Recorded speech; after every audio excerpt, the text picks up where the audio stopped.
नमस्कार दोस्तों, एक आयुर्वेदा में आपका स्वागत है। दोस्तों, पिछले वीडियो में आपको हड़ताल कांजी के द्वारा शुद्ध करके दिखाई थी। उसके अगले प्रोसेस में कुष्मांड यानी पेठे के सोरस से हड़ताल को दोला यंत्र में स्वेदन कराना होता है। तो चलिए आज हम आपको वो भी करके दिखाते हैं। तो चलिए, ये हमारे पास है कुष्मांड, जिसको पेठा कहते हैं, और इसी से जो आगरे के पेठे वो भी बनते हैं। इसका सोरस निकालेंगे और फिर इससे हम हड़ताल को शुद्ध करके दिखाएंगे। तो चलिए वीडियो को शुरू करते हैं। दोस्तों, सामान्य अवस्था में यानी बिना शोधन किए हुए अगर इसका भक्षण कर लें या इसका सेवन कर लें तो ये औषधि जानलेवा हो सकती है। दोस्तों, आज हम आपको कुष्मांड से हड़ताल शोधन करना बताएंगे। दोस्तों, पहले वीडियो में हमने आपको कांजी से इसका स्वेदन करना बताया था। अब हम कुष्मांड यानी पेठे के सोरस में इसका शोधन करेंगे। तो दोस्तों, जो हड़ताल होता है, जिसको आर्सेनिक ट्राइसल्फाइड कहते हैं, इसको शोधन करने के लिए कुष्मांड का रस यानी पेठे के सोरस में इसका शोधन किया जाता है। उसके लिए आप पेठे को छील के उसके छोटे छोटे टुकड़े कर लें, फिर इमाम दस्ते में डाल के उसे अच्छे से कूट लें।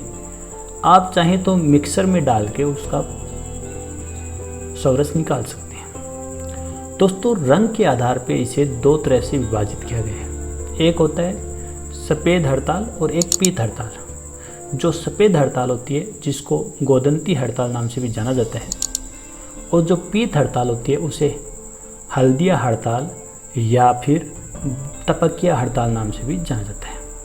दोस्तों, तंत्र मंत्र में तपकिया हड़ताल ही ज़्यादा काम ली जाती है और चिकित्सा क्षेत्र में ज़्यादा उपयोग गोदंती हड़ताल का होता है। तो दोस्तों, जो तपकिया हड़ताल है उसके बहुत से अच्छे फायदे हैं। आयुर्वेद में वैद्य लोग इसका उपयोग गलित, कुष्ठ, वात, रक्त आदि रोगों में करते हैं। इसके अलावा घाव भरने के लिए बेहतरीन औषधि है। तो दोस्तों, ये एक उपधातु है और इसका शोधन करना बहुत ही जरूरी है। तो इसका सेवन करना तो बहुत ही जानकार और बहुत ही योग्य वैद्य के निरीक्षण में ही करना चाहिए। अपने आप में या किसी की सुनी सुनाई बातों से इसका सेवन नहीं करना चाहिए। दोस्तों, इसको शुद्ध करना भी बहुत कठिन कार्य है। तो इसको पूर्ण रूप से शुद्ध हो, उसकी पहचान हो, तभी इसको इस काम में हाथ डालना चाहिए और योग्य गुरु के आशीर्वाद और उनके देख रेख में ये काम करना चाहिए। तो दोस्तों, हम अभी बात कर रहे थे इसका दूसरा चरण। जो पहला चरण हमने कांजी के सोरस में इसको स्वेदन किया था, अब हम इसको कुष्मांड सोरस में स्वेदन करेंगे। इसके लिए हमने एक कुष्मांड सोरस इस मटकी में हम डालेंगे, जो नॉर्मली दोला यंत्र बनाया था हमने, उसमें डाल लेंगे और फिर इसे हल्की आंच पे चूल्हे पे या गैस पे हम रख देंगे। दोस्तों, इसमें छोटी सी गलती हो गई थी, वो ये कि हमने बर्तन थोड़ा छोटा ले लिया। तो आप इस बात का ध्यान रखें, बर्तन आपको हमेशा बड़ा लेना है। बड़े बर्तन में ये फ़ायदा होता है कि जब गर्मी पाके कुष्मांड सोरस उफनने लगता है या बाहर आने की कोशिश करता है, तो अगर आपका बर्तन बड़ा होगा तो उस वह आसानी से अंदर ही रह पाएगा। जब हमने बर्तन छोटा लिया तो इसको थोड़ा सा गर्म होने के बाद ये ऊपर उफान मार के इस तरह से बाहर आने लगा। हमें इसको बीच में ही रोक के दोबारा बर्तन बड़ा लेना पड़ा। इसलिए आप इस बात का ज़रूर ध्यान रखें, अगर आपको इसका शोधन करना हो तो बड़े बर्तन का उपयोग करें। तो हमने बड़े बर्तन को दोबारा कुष्मांड सोरस डाला और उसमें इस तरह से दोला यंत्र के रूप में इस हड़ताल को शुद्ध करने के लिए पोटली इसकी लटका दी।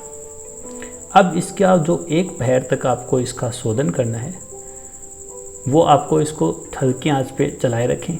जो सिंपल एक जैसी आंच लगनी चाहिए, मध्यम आंच जिसको बोलते हैं, वो लगनी चाहिए। और इसका जो एक पहर का समय है आपको पूरा करना होता है। दोस्तों, ये चीज़ें बहुत ही सिंपल हैं, लेकिन ये चीज़ों का एक सही तरीका होता है, इसका ध्यान रखना बहुत आवश्यक है। दोस्तों, हड़ताल न तो वानस्पतिक है न ही जांगम, ये स्थावर द्रव्यों की श्रेणी में आता है, यानी ये एक खनिज है।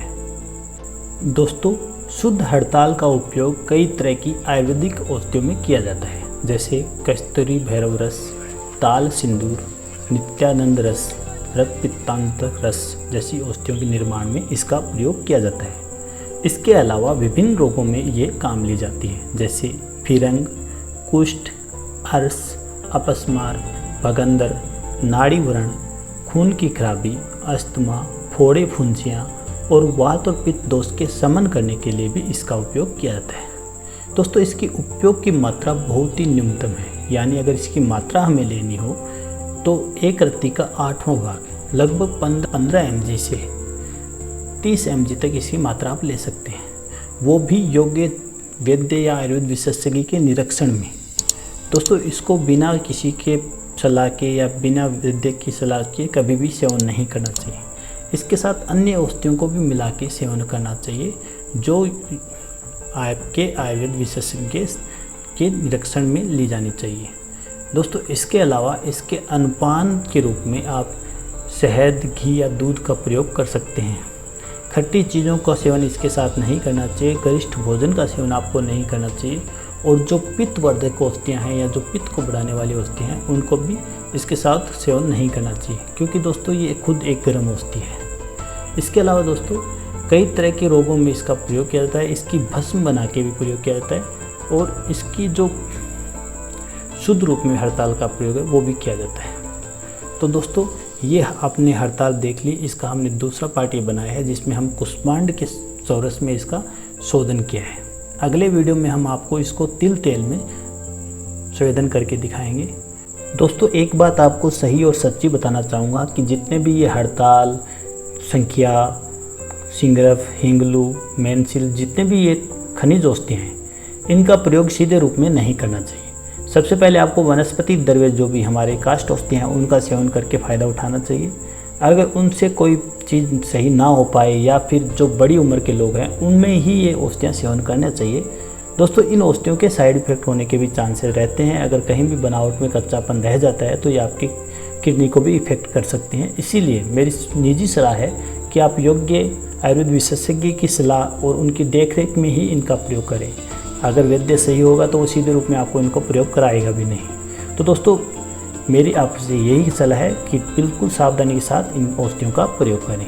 तो दोस्तों, आज का वीडियो कैसा लगा कमेंट करके ज़रूर बताएं। अच्छा लगे तो लाइक और शेयर करना मत भूलिएगा। मिलते हैं अगली वीडियो में, तब तक के लिए नमस्कार।